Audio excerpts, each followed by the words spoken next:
warahmatullahi wabarakatuh. Kembali lagi dengan saya Anissa. Saya akan mereview kembali hasil dari presentasi kelompok 7 dengan membawa judul Sifat Ilmiah dalam Karya Tulis Ilmiah. Oke, yang pertama ada pengertian sikap ilmiah. Sikap ilmiah adalah suatu sikap menerima pendapat orang lain dengan baik dan benar tanpa mengenal putus asa, dengan ketekunan dan keterbukaan. Sikap ini harus ada pada diri seorang ilmuwan ketika menghadapi masalah ilmiah untuk dapat melalui proses penelitian yang baik dan hasil yang baik pula. Lalu ada pengertian karya ilmiah. Karya ilmiah yang ditulis dan diterbitkan laporan yang menyajikan hasil penelitian atau studi yang telah dilakukan oleh seorang individu atau tim untuk memenuhi aturan dan etika ilmu dikonfirmasi dan dipatuhi oleh komunitas ilmiah. Lalu ada pengertian karya ilmiah menurut ahli. Menurut Brotowojoyo, karya ilmiah merupakan karangan ilmu pengetahuan yang menampilkan fakta dan dibuat dengan menggunakan metodologi penulisan yang baik dan benar. Lalu ada tujuan karya ilmiah. Yang pertama, sebagai wahana untuk melatih ide tersurat atau hasil penelitian dalam bentuk karya ilmiah sistematis. Yang kedua, menjadi wahana transformasi pengetahuan antara sekolah dan masyarakat. Lalu yang ketiga, menjadi foster etos ilmiah di kalangan mahasiswa, sehingga tidak hanya konsumen pengetahuan, tetapi juga mampu menjadi produsen berpikir menulis di bidang ilmu pengetahuan. Yang keempat, membuktikan pengetahuan dan potensi ilmiah yang dimiliki oleh siswa dalam menghadapi dan memecahkan masalah dalam bentuk karya ilmiah yang bersangkutan setelah mendapat pengetahuan. Lalu yang kelima, ada melatih keterampilan dasar untuk melakukan penelitian. Adapun tata cara penulisan karya ilmiah, ada aturan pengetikan. Yang pertama ada font, spasi, dan ukuran kertas. Kertas itu harus A4, jenis font Times New Roman, ukuran font 12, dan spasi 1. Lalu ada ukuran margin, ada top dengan 3 cm, bottom 4 cm, left 3 cm, right 4 cm. Lalu ada bab dan subbab. Dan subbab ditulis dengan menggunakan sistem numeral. Contohnya 1, lalu A. Lalu selanjutnya ada jarak antar bab. Jika penulisan skripsi, jarak antar bab satu dengan bab lainnya dibutuhkan jarak halaman, alias memerlukan ganti halaman untuk membuat bab baru. Lalu ada judul artikel. Terdapat artikel sebagai penunjang penelitian dalam penelitian karya ilmiah. Lalu ada penulisan paragraf. Aturan penulisan yang diantaranya adalah sebagai dengan alinea baru diketik ke dalam atau menjorok sebanyak 7-8 karakter atau sekitar 1,25 cm.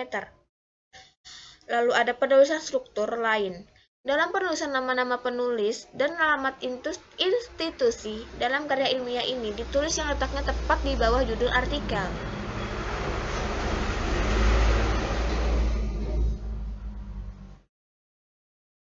Adapun dari ciri-ciri karya tulis ilmiah, yang pertama ada reproduktif, yang kedua ada tidak ambigu, yang ketiga menggunakan bahasa baku, yang keempat menggunakan kaidah keilmuan, yang kelima bersifat dekoratif, yang keenam terdapat kohesi, yang ketujuh bersifat objektif, serta yang kedelapan menggunakan kalimat efektif.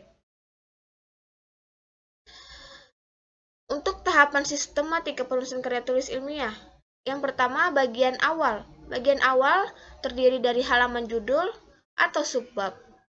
Lalu halaman judul ini terdiri dari judul subbab, nama penulis dan nomor induk mahasiswa, perguruan tinggi, tahun penulisan. Lalu yang B ada lembar pengesahan. Lembar pengesahan ini dibuat dengan memiliki tujuan untuk mendapatkan persetujuan dan pengesahan dari pembimbing bahwa karya ilmiah yang kita tulis sudah layak untuk diujikan. Lalu yang C ada kata pengantar. Halaman berikutnya adalah kata pengantar, yang mana kata pengantar ini adalah salam pembukaan. Lalu ada daftar isi.